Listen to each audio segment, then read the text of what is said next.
Varicose veins కి సరైన చికిత్స కోసం సంప్రదించండి ఎవిస్ హాస్పిటల్.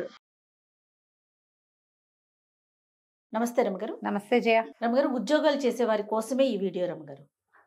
లెక్క ప్రకారం జీతం పెరిగిపోవాలి, ఎందుకు ఇవ్వరు, మేము కష్టపడట్లేదా అనే ఆలోచన ఉంటుంది.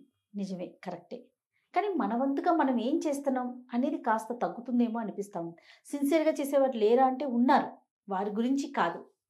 ఎప్పుడు మనము ఎక్స్పెక్ట్ చేయాలి, ఒక ఉద్యోగం చేసేటప్పుడు మనం ఎలా పని చేయాలి?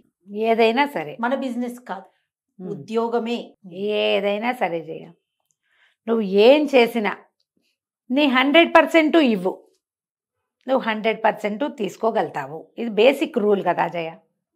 నువ్వు ఇవ్వంది ఎక్కడి నుంచి తీసుకోలేవు, ఇవ్వకపోతే రాదు. అంతే. 1000 తీసుకో, నువ్వు 100 రూపాయలు అకౌంట్లో వేసావు, నువ్వు 100 తీసుకోగలుగుతావు. నువ్వు 10 రూపాయలు వేసి నాకు 100 ఇవ్వండి, ఇన్ని రోజులు ఉంచుకున్నారు కదా అంటే 100 రాదు. ఆ 100 రావడానికి ఎంతకాలం పడుతుంది? 10 రూపాయలు 100 చేయడానికి బ్యాంకు వాడికి 5 సంవత్సరాల చొప్పున ఎప్పటికీ డబల్ అవ్వాలమ్మా అది కదా.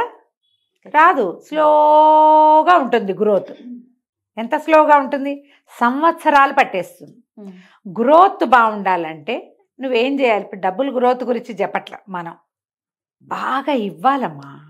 ఉద్యోగాల్లో వెళ్ళామా, ఏదో పని చేసామా, యాంత్రికంగా చేయకూడదు. ఈ రోజున అయితే మాత్రం నువ్వు ఎంత యాక్టివ్గా పనిచేస్తే, ఎంత మనసిచ్చి పనిచేస్తే, ఎంత వర్కోహాలిక్గా ఉంటే, క్వాలిటీ వర్క్ ఇస్తే అప్పుడు నీకు జీతాలు పెరుగుతాయి, నీకు గుర్తింపు లభిస్తుంది. ఎస్, గుర్తింపు కూడా, అది కూడా కోరుకుంటాం కదా. వేరే వాళ్ళకి గుర్తింపు వచ్చేసరికి సహించలేకపోతారు. అంతేగాని వాడు చచ్చేలా చేస్తున్నాడు, మనం చేయట్లేదు అనిపించదు. వాడు ఏదో ఒకటైనా వాడు ఏడ్చాడు, మనం అది కూడా ఏడవట్లేదు.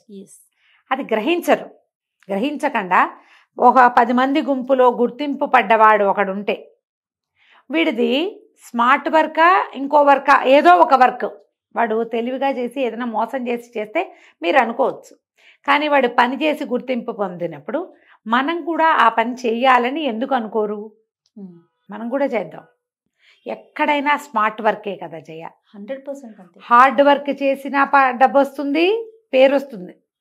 స్మార్ట్ వర్క్ చేసినా డబ్బు పేరు వస్తాయి. వీడికి ఇంకొంచెం ఫాస్ట్గా వస్తాయి. నువ్వు స్మార్ట్గా చేయలేకపోతే హార్డ్గా అయినా చెయ్యి. హార్డ్గా చేయొద్దు, స్మార్ట్గా చేయని చెప్తాం మనం. అది రావట్లేదు, వదిలే, హార్డ్గా చెయ్యి, పనే చెయ్యి, వేరే పనులు చేయక ఉద్యోగంలో.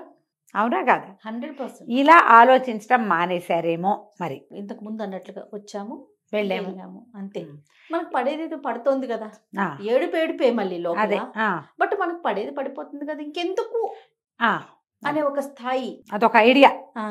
ఈ దీంట్లో ఏంటంటే, మనం ఒక సంస్థలో, ఇప్పుడు గవర్నమెంట్ సర్వెంట్లు అయితే వేరే కథ, వాళ్ళు తక్కువే ఉంటున్నారు. ఇప్పుడు మిగిలిన వాళ్ళంతా మామూలు జనం అంతా ప్రైవేటు సెక్టార్లోనే ఉంటారు. ఇలాంటివి ఒక నలుగురు గుంపు బాగా పనిచేస్తే కంపెనీ, సంస్థ ఇంకా ముందుకెళ్తుంది. సంస్థ బాగుంటే మనం బాగుంటాం. రెండోది ఇంకో పాయింట్, ఈ రోజుల్లో ఆలోచిస్తున్న పాయింట్, సంస్థ బెటర్ అవుతుంది, నువ్వు కూడా ముందుకెళ్తావు, నీ జీతం ఏదో పెరుగుతుంది. ఈ బేస్ మీద నీకు ఇంకొక మంచిది వస్తుంది. దానికోసమైనా పని చేయాలిగా కనీసం కదా. ఈ సంస్థను నేనెందుకు ఉద్ధరించాలి? ఇలాంటి మాలాంటి వాళ్ళందరినీ పెట్టుకుని వీడు తెలివిగా మేసేస్తున్నాడు. ఈ మధ్య ఇలాంటి స్ట్రాటజీస్ బాగా వింటున్నాను జయ. కంపెనీలో పని చేయటము అంటే మీలాంటి వాళ్ళందరినీ మళ్ళేసి వాడెవడో బాగుపడుతున్నాడు అనే పాయింట్లు చెప్తారు ఎంతసేపు. పోనీ బాగుపడే తెలివితేటలు నీకున్నాయా అంటే లేవు. మరి 10 మందిని నువ్వు కూడగట్టాలి కదా. అది లేదు, నీకు లేనప్పుడు నువ్వు పనిచేసేవాడుగానే ఉండాలి. అది కదా. నేను బాగా వింటున్నాను జయ. ఈ ఏమంటారు, ఈ పర్సనాలిటీ డెవలప్మెంట్వి, తర్వాత బిజినెస్ డెవలప్మెంట్ సర్కిల్స్లో అవే వాక్యాలు వినపడతాయి. వాడెవడనో ఉద్ధరిస్తున్నాం మనమంతా కలిసి అంటే, నిన్ను నీ సొంత పని ఏడవటమే నీకు రానప్పుడు వాడిని ఉద్ధరిస్తున్నామని ఏడిస్తే ఎట్లా? అదే కదా. నువ్వు చేయగలవా అంటే చెయ్యవు, నువ్వు నీ పనే నీ వల్ల కావటల్లా. కాకపోతే ఇప్పుడు ఇవాళ రేపు వర్క్ కల్చర్ ఎట్లా ఉందంటే జయ, టార్గెట్లు నీకు తెలియంది కాదు కదా. టార్గెట్స్ అని విపరీతంగా పిండేయటం, పోటీ, కాంపిటీషన్ కదా. ప్రపంచం అంతా కాంపిటీషన్, ప్రతి దాంట్లోనూ ఉంది రమ్మగారు. కంపెనీల మధ్య కాంపిటీషన్ ఉంటే ఉద్యోగుల మధ్య కాంపిటీషన్ కూడా ఉంటుంది. ఈ పరుగులో ఆరోగ్యాలు పాడు చేసుకుంటారు, స్మార్ట్గా చేయలేకపోతారు, హార్డ్ వర్క్ శక్తి సరిపోదు. ఇలాంటప్పుడు ఏదో డిప్రెషన్స్కి వాటికి లోనైపోయి వాడు ఎవడో బాగుపడ్డాడు మనం ఇలా ఉన్నాము అనిపిస్తుంది.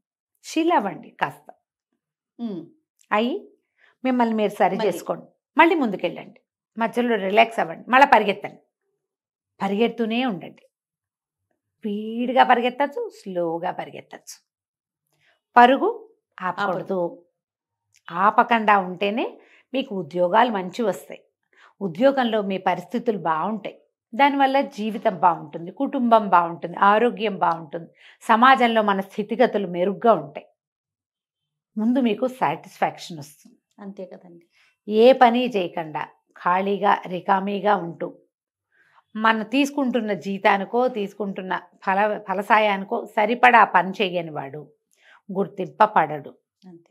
బతకస్తుడుగా గుర్తింపు కానీ పొందామా ఇక అంతే కథ, ఇక ఎప్పటికీ మనం మామూలు కాలేం. ఇలా ఆలోచించండి.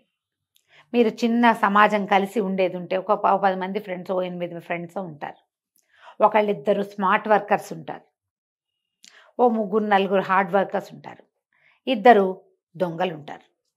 పని చేయరు వీళ్ళు. ఆ స్మార్ట్ వాడితోటో ఈ హార్డ్ వాడితోటో పని చేయించి మేనేజ్ చేసి చేయక ఏవో దుఃఖాలు వెళ్ళబోసుకుని ఇబ్బందులని అదని ఇదని చెప్పి చేస్తారు. ఒక్కసారి ఆ స్మార్ట్ వాడి పక్కకి వెళ్ళిపోయి ఈ హార్డ్ వాడి అవతలకి వెళ్తే మనం మిగిలిపోతాం ఇక్కడ. అంతే. అవి 2 ఎక్కేస్తాయి. ఆ 2 పులులు ఎక్కేస్తాయి. పరిగెత్తగలిగే పులి, నడిచే పులి 2 ఎక్కుతాయి. చతికిలు పడే పులి ఏమవుతుంది? చతికిలు పడే ఉంటుంది కదా. ఈ చతికిలు పడే పులిగా ఉండద్దు. రైట్. ఇది నేర్చుకోండి. స్కిల్ డెవలప్మెంట్స్ ఉన్నాయి బోలెడన్ని, ఏవో ఒకటి స్కిల్స్ డెవలప్ చేసుకోండి. టైం ఎక్కువ ఇవ్వండి, ఎక్కువ టైం పెట్టండి, సరిగ్గా ఆలోచించండి. బేసిక్ ఇది. నేను ముందుకెళ్ళలేకపోతున్నానంటే నన్ను సమాజం అంతా కలిసి తొక్కేస్తోందా, నేనే సరిగ్గా అడుగు వేయలేకపోతున్నానా అనేది ఆలోచించుకో. ఆలోచించి కనుక మీరు పనిచేస్తే ఉద్యోగాల్లో బెటర్గా ఉంటారు. ఏదో ఒక రొడ్డకొట్టుడు పని చేశానులే అని చేస్తూ ఉంటే ముందుకెళ్ళరు. అంతే. పోరాట పటిమ ప్రదర్శించండి ప్రతి దాంట్లోనూ, అప్పుడే మీరు ముందుకెళ్తారు. మీ వల్ల మీ కంపెనీలు ముందుకెళ్తాయి, మీ సమాజం ముందుకెళ్తుంది, మీ ఫ్యామిలీ ముందుకెళ్తుంది, జీవితం బాగుంటుంది ఆటోమేటిక్గా. రైట్ రమ్ గారు, నమస్తే. నమస్తే జీ.